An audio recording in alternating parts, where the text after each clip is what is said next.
All right. So, like I said yesterday, when we have a metal, and it doesn't have to just be a metal, but most of the time this only works with metals because they don't break down when you heat them to really, really high temperatures. When we heat them to really high temperatures, what we're doing is we're adding in thermal energy, and the particles within these substances, they start moving around more, and they're moving around faster, and because of that, their behavior causes them to give off light. And when they do that, they're releasing that energy back out, but they're releasing that energy in the form of light radiation. So you told me yesterday that this top one was hotter than the one below it. What if I told you they're at the same temperature? You don't believe me? They're different metals at the same temperature. So when Max Planck looked at this, his problem, his issue, or what didn't make sense, was that they're at the same temperature, they're different metals, okay, they're going to behave differently. But one's giving off a lot of yellow and one's giving off more orange. So why is that happening? It's got to be something related to the structure of the atom or the element or the molecule or whatever's making that up. But they had no idea what that relationship was because they didn't have any idea what was going on in the atom with the electrons. They didn't really know what was going on in the atom with the nucleus either because for, let's see, we haven't discovered the proton yet. So the model we're working with here is J.J. Thomson's model of the atom. So we don't even know that there's a nucleus that exists in this. So there's still a lot, especially in 1900, that they didn't know. But Max Planck, he collected all of this data very meticulously. And when he looked at his data and did his calculation, he was able to determine that only certain amounts of light or certain amounts of energy were being absorbed or released at a time. Sort of like in little chunks, little packets of light or of energy. And he referred to one packet of energy, he called that a quantum. And if it was multiple packets coming out, that was referred to as quanta. So quanta is the plural form of quantum. And he was also able to determine that the energy of a quantum is dependent on frequency because the energy that these things are releasing is going to be roughly the same amount, but the frequency of light that's being released is different. And we know that because this is yellow and this is orange. So the frequency of light is different because the wavelength is different. From all of his data, he was able to determine this relationship. Now, this equation, it's just the energy of a quantum is equal to Planck's constant times the frequency of light. We talked about that yesterday. But what I want to point out to you, because I'm not sure it's always obvious, that's a 3-variable equation. He collected data, he made a graph, calculated the slope. The slope of his line is Planck's constant, just like we did in physics. There you go, I connected it to physics. So this equation, we can use this to determine the energy that's being either absorbed or released based on the frequency of the light. Which is going to be super helpful when we look at this here because, like I told you, each of those individual bands represents a very specific wavelength of light. And we know that we can take that wavelength and turn it into a frequency using the speed of light in a vacuum. And if we know what the frequency of the light is, then we can calculate the energy of a quantum of that light. So the fact that this is giving off, let's take this red line, it's giving off that specific frequency of light, let's say for just argument's sake, that's 650 nanometers. We can calculate the energy that's just being given off from that red line. Do you think it's going to be really, really big or really, really little, or we have no idea? Maybe it's 0?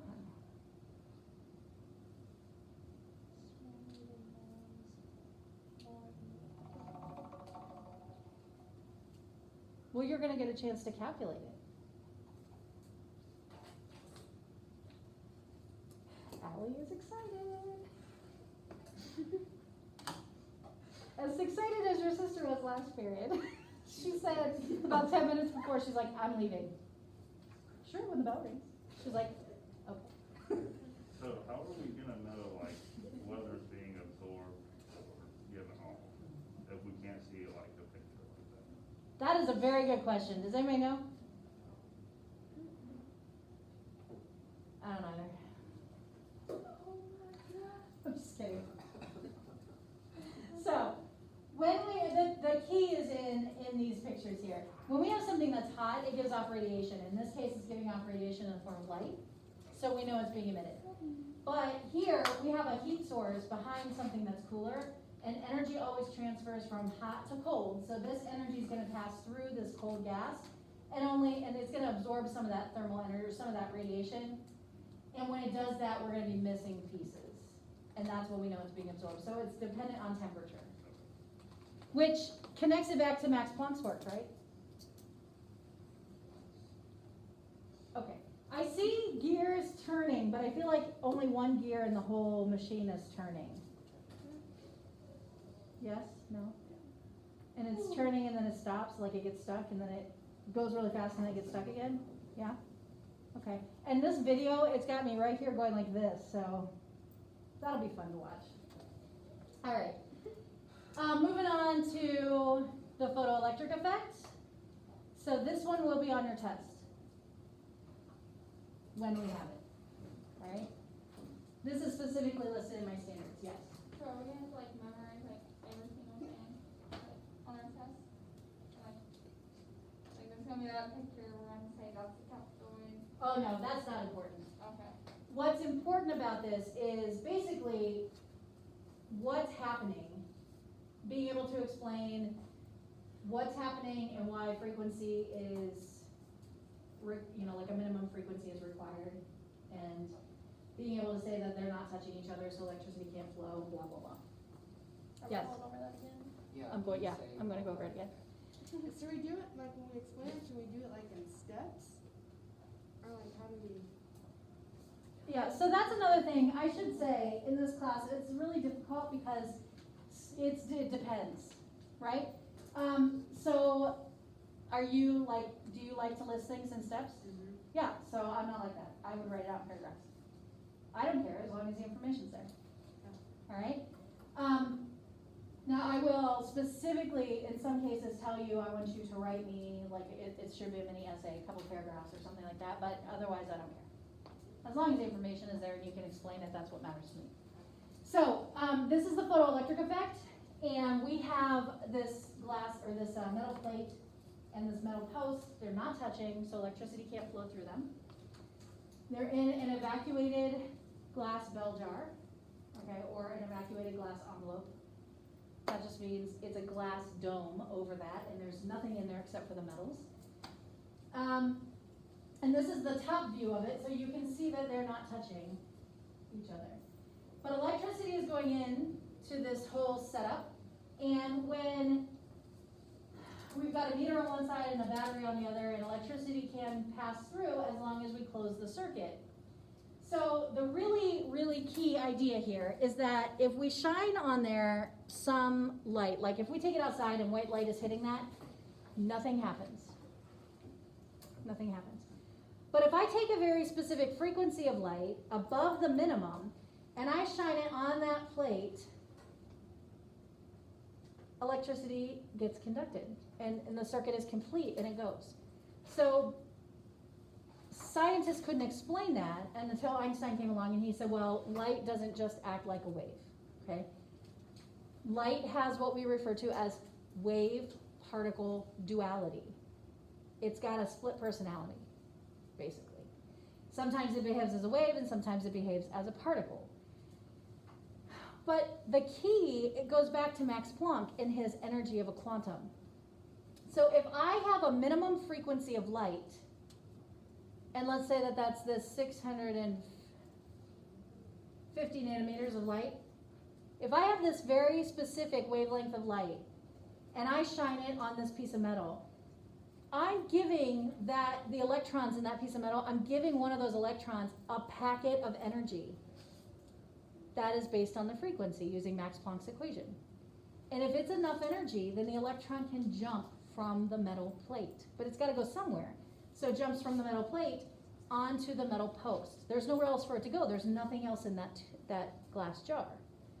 So the only place it can go is to the metal the metal post. And when it does that, the meter picks up electricity being moved around. The circuit is complete and electricity will flow through the circuit. But as soon as I stop shining that light on there, it stops circulating energy. So that brings us back to the softball analogy I used yesterday. If I like take a softball and I wing it at you and it knocks you out of your seat, I obviously gave the softball enough energy to jump, to, knock you out of your seat. That's like this. If I give it enough energy, if I give those electrons enough energy, they'll jump from the metal plate into the post. But if we don't give them enough energy, then they won't move. Like if Mrs. Hess came over here and she just kind of like tossed you a softball, even if you weren't paying attention, it wouldn't knock you out of your seat because it doesn't have enough energy. That's what was happening with the photoelectric effect. So like you have the plate and the post, they're like not touching, but electricity's going in the dome, and if it's not enough energy, then nothing will happen. Like, Right. nothing will happen, but if it is enough energy, is it electricity will be created? Or what is it? Electricity will flow. So the setup looks kind of like this. This is the battery, power source, and this is the meter, and it's just one of those where the needle jumps. So if we shine a light here and we give it enough energy, then the electron will jump and this needle will jump up. But as soon as you stop shining that light, the needle will go back down to zero. Electricity is constantly going through there. I mean, it's stopping because it can't get past that open spot. It's like when I flip off a switch. We know that electricity is still coming into the building. Electricity is coming through the wires and it's stopping at the end of the light tube because the circuit is broken. There's nothing there for it to go through.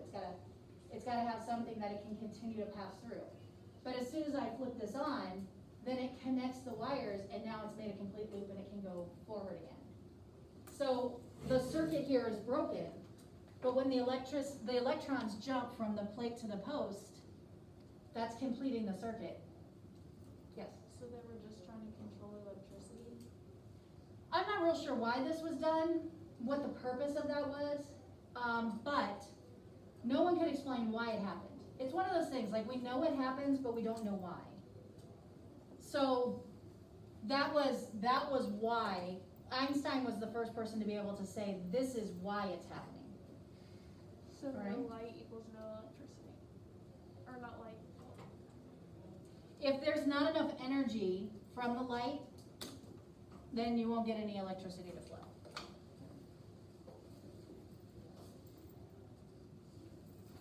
Yes? So light is like shining on the cathode, and then when it's the wavelength is a certain amount, then it transfers to the anode. The electron jumps. Mm-hmm. Like I can't picture the electron jumping. Like what does that look like? So, let's see. I'm trying to think when this was. This was probably still, it might have been right around Rutherford's model. So what we have, I don't want to do that. I don't want to do that. So here's my piece of metal. I'm going to draw it flat just for, artistic purposes. And there are electrons, they're moving around in there. Remember we talked about metallic bonding and how the electrons are able to move around. And then we have this post here, right?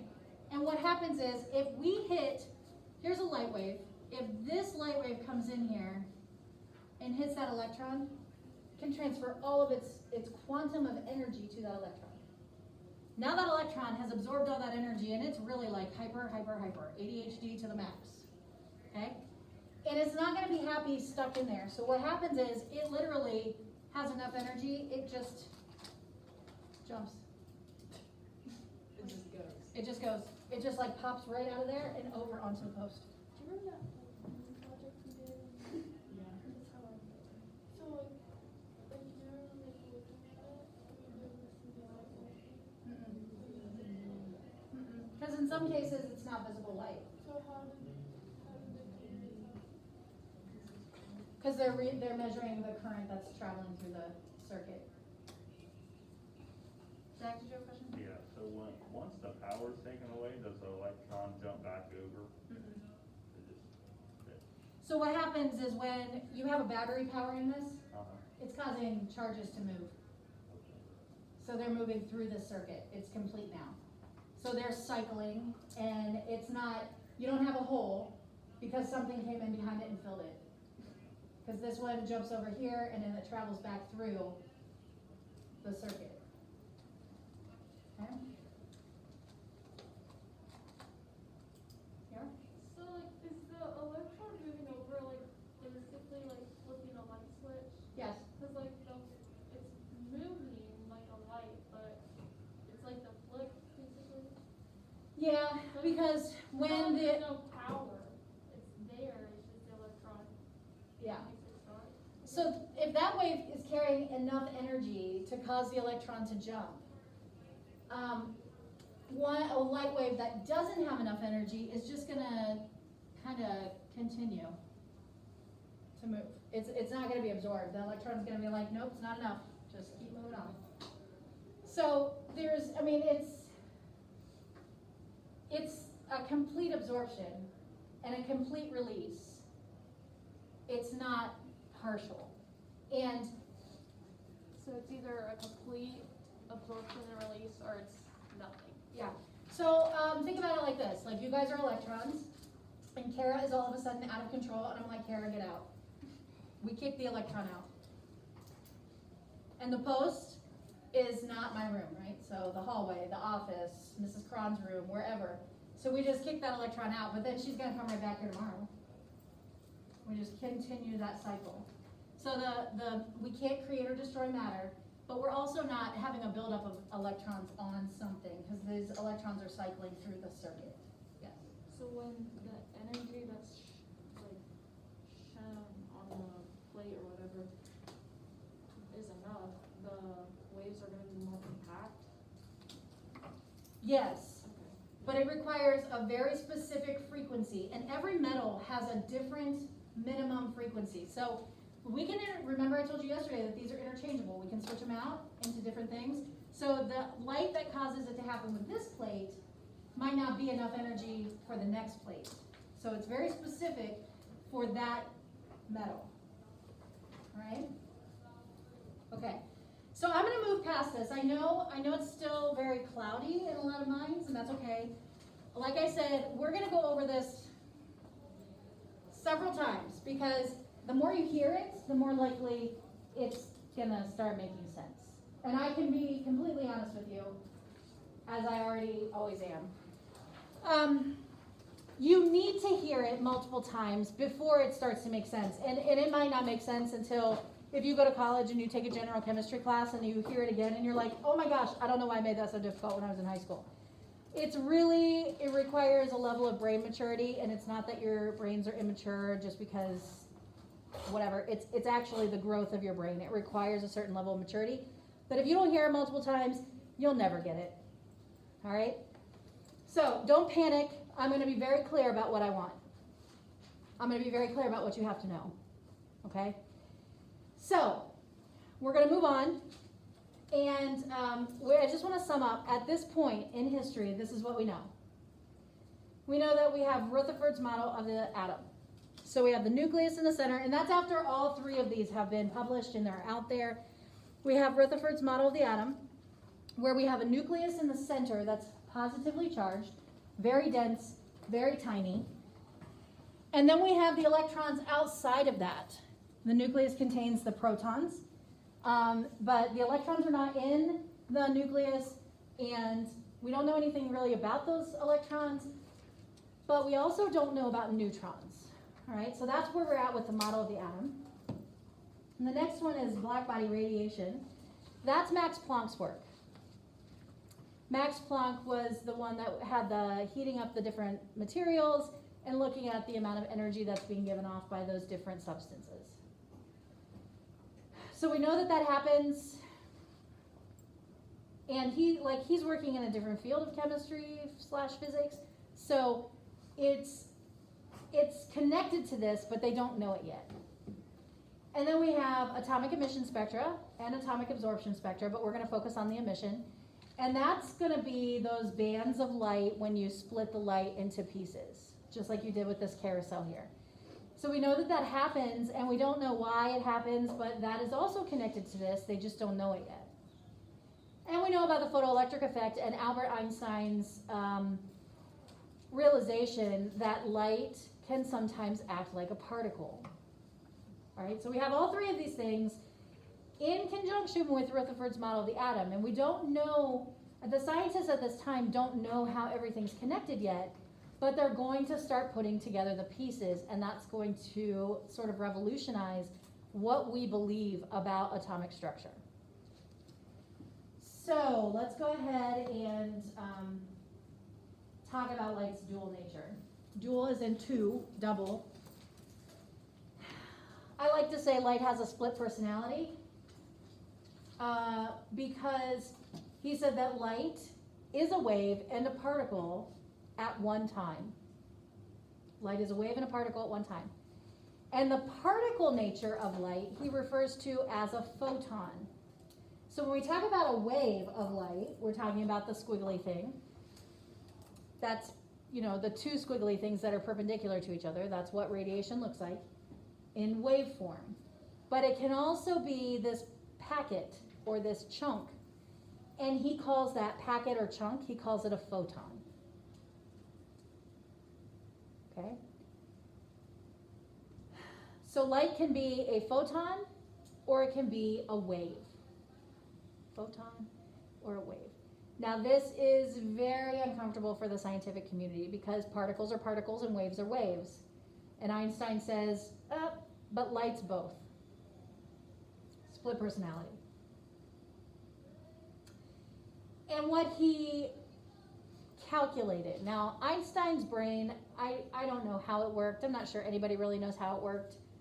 But we are very lucky that it did work because he was able to connect this to Max Planck's work. And he said, you know what? A photon contains a quantum of energy. Let me rephrase that. A photon, I didn't rephrase it. A quantum of energy is the amount of energy that a photon carries. A quantum of energy is the amount of energy that a photon carries. A quantum of energy is the amount of energy that a photon carries.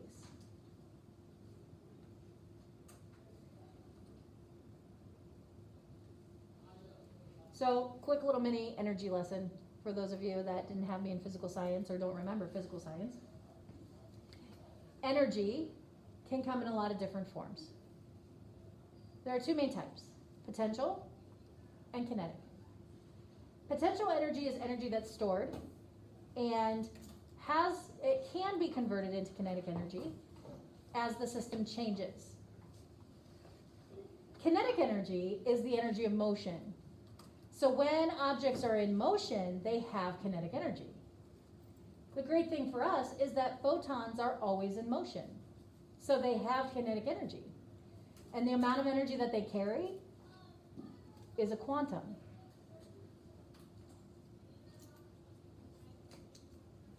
So that's a lot of words that are uncomfortable or like on the outskirts of our understanding. And that's a lot of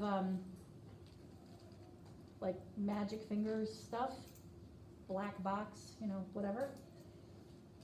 So I'm just going to tell you that what Einstein did was he took Max Planck's work and he connected it to the photoelectric effect, and he said that in order to calculate the energy a photon carries, we can use this equation, which is the same equation we talked about yesterday, and I pointed out to you yesterday.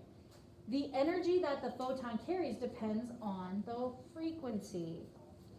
So do you remember that spectrum I showed you at the very beginning of all of this, which was not that long ago, where it started way over here and the waves were kind of spread out, and then they start to get closer and closer and closer together until they're like right over here and they're real close together? And I said that those waves, because they're so far apart, they have a lower frequency, right? Fewer waves can pass because they're so big. These have very low energies. These have very high energies because so many of them are passing in 1 second because they're squished together. And their wavelengths are really, really tiny. We can calculate the amount of energy that these waves are carrying if we know their frequency or their wavelength, because frequency and wavelength we can convert between them using the speed of light in a vacuum.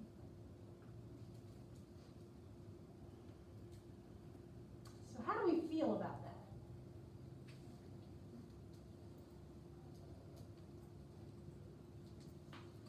Do we all know we're in chemistry?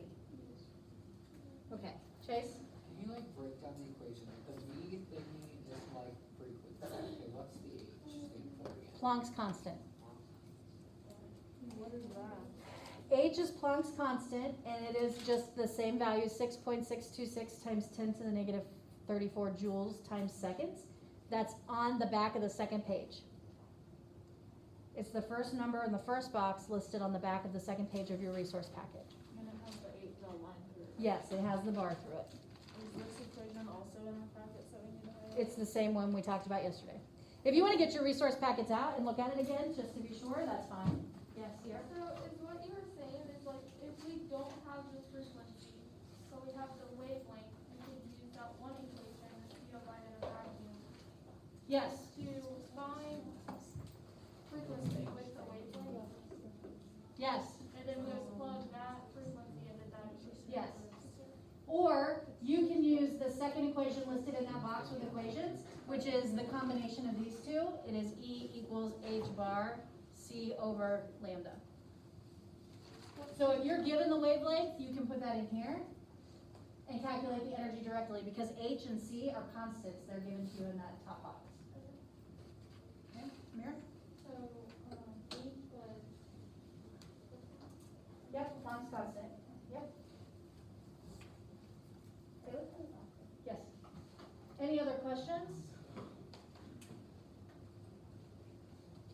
I know, this is all like way out there, and I always envisioned it, like when I was learning about this for the first time, first of all, I was in college, because my high school chemistry teacher, I don't want to say she was an idiot, but she was an older woman that had been married 4 times, and she would get married, and she'd put her husband through college, and then he would cheat on her and divorce her, and then she'd go find someone else. She literally did this 3 times, and the 4th husband, I don't know what she did, but they were separated when I was in her class, and that's all she talked about. So when I got to college and I was a biochemistry student out of the chemistry department, I looked at this and I was like, let's see what else I can study. Definitely not philosophy. It was awful. And I sat in class, and I went to class religiously, and I sat in class at 8 o'clock in the morning trying not to fall asleep. So I'd sit in the front of the room, and I would literally like, okay, I'm gonna write down exactly what they write down. I'm gonna try and write down everything they say. And I felt like the words were going up here. They were just moving to the back of the room, and every once in a while something would fall down and hit me in the head, and I'd be like, oh, I got that. I don't got, where did it go? So I absolutely know where you're at. I know that this is confusing and that you're gonna struggle with it. You're right where I expect you to be, okay? This is not easy stuff, but if I don't show it to you before you go to college, and if you go into a science or medical field, if you go into engineering, you're going to need to see this before you get there, at least once, because it'll make it easier the next time you see it, I promise. All right? So finally, in my 3rd year in college, when I had to take physical chemistry, which was awful, and this came up, I was like, why did I make that so hard? Made sense. Okay? So, I'm gonna erase this. And we're gonna keep going.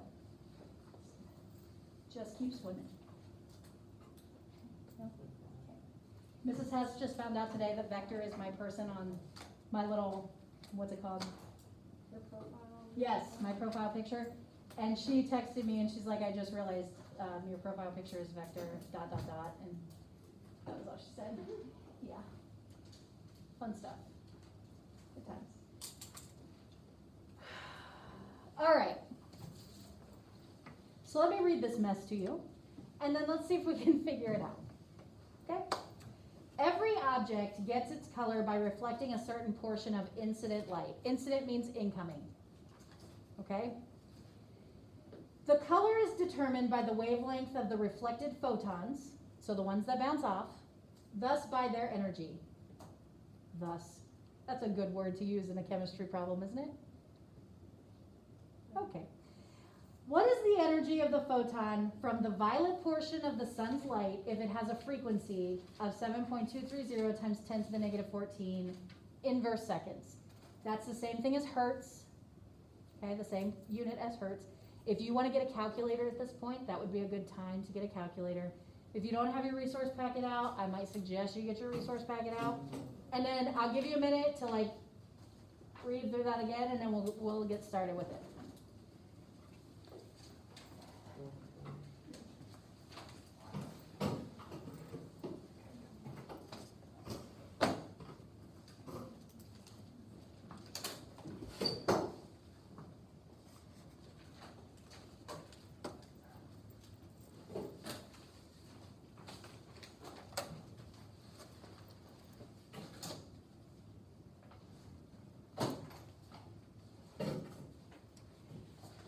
All right, here we go. You ready? Just keep swimming. All right, so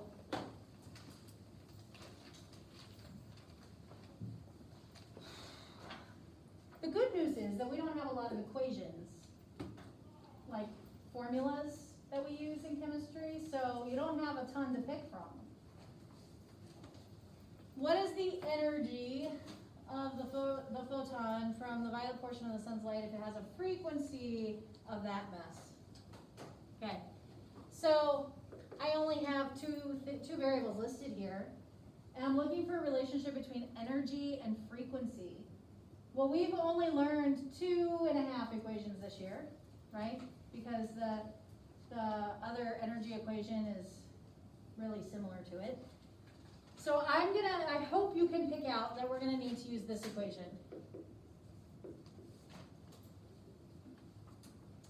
Now, I knew that that was the equation to use because I'm looking for energy, so it's gotta have an E in it somewhere. And I'm given frequency, so I need a V in it somewhere. And I don't have any other numbers, so if I have something else in there, it's gotta be a constant. All right? Are we comfortable with that? Okay, so I'm looking for energy. My equation is in the form I want it in because energy is by itself. So now I'm just going to go ahead and put my numbers in. So E equals Planck's constant. What's Planck's constant? 6.626 times 10 to the negative 34 joules per second. There's Planck's constant, right? We literally just take it off the page. If you use the 6.63 times 10 to the negative 34, that's okay too. It's okay. And then I'm going to multiply by the frequency. The frequency must be in hertz. It can't be in megahertz, can't be in kilohertz, can't be in microhertz. It's got to be in hertz. In this case, our frequency is in hertz. Seconds to the negative 1 is the same thing as hertz.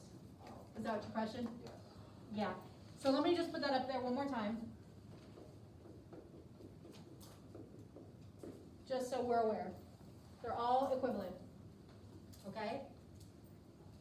If you need to write that on that page with your equations? Go ahead.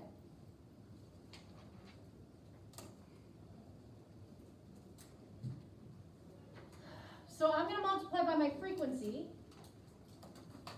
And I literally just have the frequency here. So 7.230 times 10 to the negative 14 inverse seconds. And now it's just a math problem. Right? So do you want to try entering it in your calculator to see if you get my answer? Yeah. All right. I'll put my answer up here. And then you see if you get the same answer.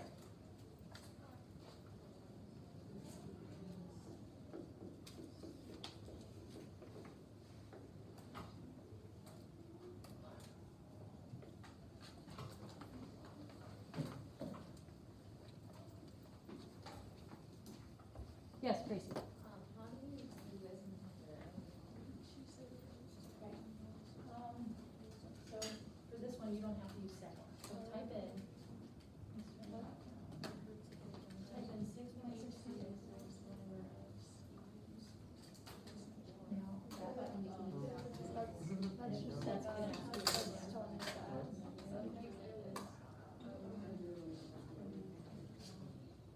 And then you're gonna multiply. And then type in 7.230.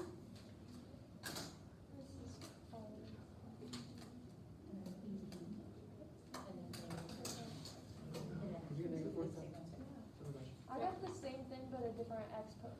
Ew, gross. Negative Did you use one. times 10 or did you use E? E. Negative 47. That's what I got. I got negative 47, I think. Yeah, you should get negative 47. Your work is wrong. Yes, because negative 34 plus 34 plus 14 should give me 48. But these numbers are gonna give me a number bigger than 1, so this should be negative 47. So what did you do wrong? Because wait. I probably Oh, made wait, one of my I got it. exponents positive. Wait, I got it. I have the same, yeah. I was like looking at the like number, not like the exponent. I have the same exponent for you. As 19 or 47? I have negative 47. Yeah. So what I probably did was not enter my exponent as negative. I probably missed the negative sign. I'm just really confused. How do you know? Wait, how do you know which unit you're gonna get? I don't know. How do you know which unit? Unit. Yeah. Okay, so here's where it requires exponent rules.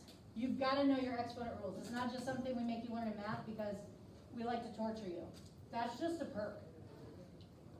So when we have a negative exponent, that means it drops down into the other part of the fraction. Right? So seconds to the negative 1 is the same thing as 1 over seconds. So if I take joules times seconds times 1 over seconds, I multiply straight across because these are just fractions. I get joules times seconds divided by seconds. And those cancel out and it leaves me joules. Does that help? Don't erase I that. kind of just took it out of the packet, but. It doesn't always work out if your frequency's not in second or in hertz. So 1 seconds to the negative 1, it's the same thing as 1 over seconds. So I'm taking this unit from the frequency, and joules times seconds, that's from the Planck's constant. But I just put that over 1 to make it a fraction. When we multiply fractions, we multiply this times this, and I got that, joules times seconds. Multiply this times this, and I got seconds. Seconds divided by seconds is 1. So all we're left with is joules. And that's how I get up to it. Yeah. But you can only put joules instead of. Yes. Yes.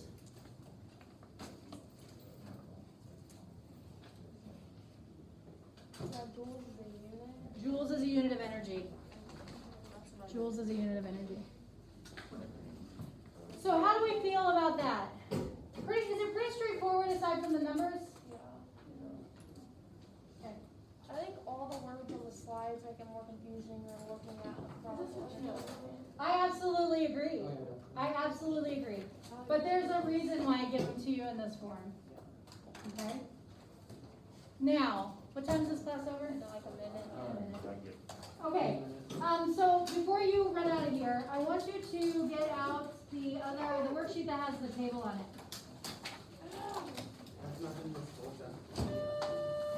Hold on.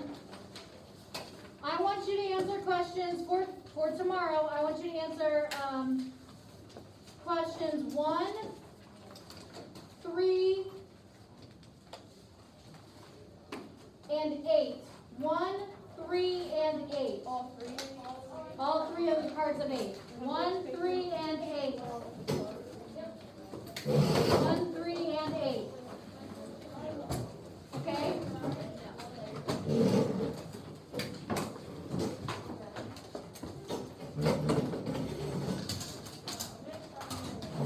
All right, guys.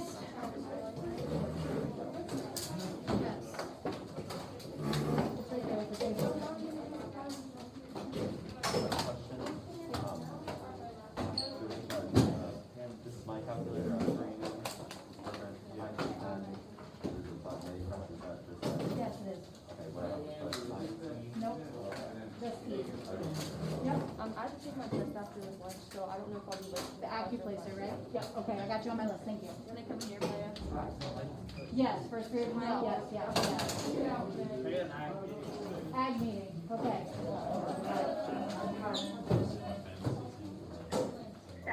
Please turn the interruption. FFA committee members, please report to the acting board meeting. Also, can I please have the homecoming court report to the office? Thank you.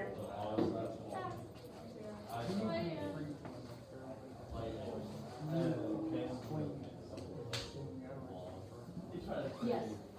Yes. Have a seat I and was like, cause you were going over everything in the videos and stuff, I couldn't see the board, I can't, like, I just couldn't. that's fine. Yep. I was like. It's really, I mean, it's really just graphing practices, and you're gonna see that it's not terrible. It's real common sense stuff. So yeah, that's fine. Well, I guess I should stop the video. I just forgot about. This, like, this seems about, I tried to